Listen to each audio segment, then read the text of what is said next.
তারিখের 18 এবং 19 তারিখের ডেইলি কম্বো কার্ড। তাহলে আমরা ডেইলি কম্বো কার্ডে চলে যাওয়ার পরে PR অ্যান্ড টিম এইখানে আসবো। এখানে আসার পরে আমরা এখান থেকে নিচে আসবো। নিচে আসার পরে নিচে আসার পরে দেখব কি কমপ্লিটিং অফিসার্স এখানে দিব। আমাদের একটা ফার্স্ট কার্ডটা কমপ্লিট হয়ে গেছে। তারপর আমরা মার্কেটার্সে আসবো। মার্কেটারে আসার পরে আমরা দেখব ট্রেন্ডিং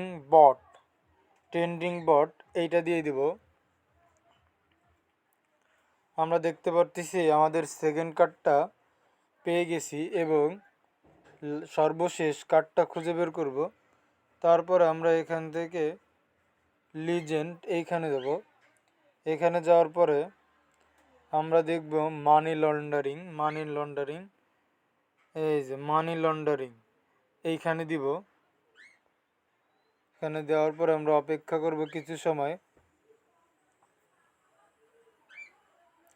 এই যে আমরা দেখতে পারতেছি যে আমরা 3টা কার্ডের মাধ্যমে 5 মিলিয়ন কয়েন গেইন করতে পারছি।